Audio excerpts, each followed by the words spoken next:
Hi friends, welcome to Shiva tech talks Telugu. Me WhatsApp chats ఎవరో చూస్తున్నారు, 100% చూస్తారు. ఎందుకంటే నేను చెప్పే ఈ ట్రిక్స్ అనేటివి, ఇప్పుడు నేను చెప్పే ఈ సెట్టింగ్స్ అనేటివి మీ ఫోన్లో ఉన్నాయో లేదో చూసుకోండి. ఒకవేళ లేదు అంటే 100% మీ యొక్క వాట్సాప్ చాట్ అనేది అన్నోన్ పర్సన్స్ అనేది డెఫినెట్లీ చదువుతున్నారు అని అర్థం. నెంబర్ 1 వచ్చేసి నేను కొన్ని నోట్ చేశాను. నెంబర్ 1 వచ్చేసి ఫస్ట్ మీ యొక్క వాట్సాప్లో లింక్డ్ డివైజెస్ ఆప్షన్లో మీదే ఉందా, లేకపోతే వేరే ఏదన్నా డివైస్ అనేది లింక్ అయి ఉందా, విండో కానీ లేకపోతే అనదర్ మొబైల్ కానీ ఏదన్నా ఉంటే దాన్ని అనేది రిమూవ్ చేసుకోండి. నెంబర్ 1.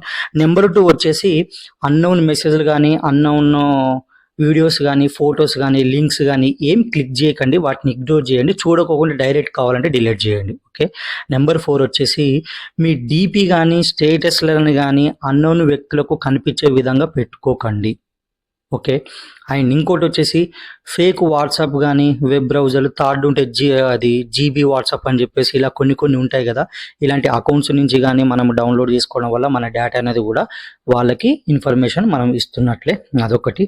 అండ్ ఇంకొకటి వచ్చేసి వాట్సాప్ వెబ్ ద్వారా మన గూగుల్ క్రోమ్లోకి వెళ్ళేసి వాట్సాప్ వెబ్ అని చెప్పేసి మన యొక్క డేటా యాక్సెస్ అనేది వాళ్ళకి ఇస్తూ ఉంటాం. అంటే ఇప్పుడు కొంచెం మనకి యూస్ఫుల్ కాబట్టి మనం ఇస్తూ ఉంటాం, కానీ దానివల్ల కూడా కొంచెం ఇబ్బందిగానే ఉంటుంది. కావాలంటే వాట్సాప్ వెబ్ కంటే మీరు అదే యొక్క ల్యాప్టాప్లో కానీ సిస్టంలో కానీ మీరు వాట్సాప్ డౌన్లోడ్ చేసుకొని కావాలంటే లాగిన్ అవ్వండి. అది సేఫ్ అండ్ సెక్యూర్. నేను చెప్పిన సెట్టింగ్స్ అనేటివి మీ ఫోన్లో ఉన్నాయా లేదా అని ఒకసారి చెక్ చేసుకోండి, కామెంట్ చేయండి. లేదు అని అంటే వెంటనే తొందరగా ఎనబుల్ చేసుకోండి. ఇలాంటి వీడియోల కోసం మన ఛానల్ని ఫాలో అవ్వండి, సబ్స్క్రైబ్ చేయండి. Thank you.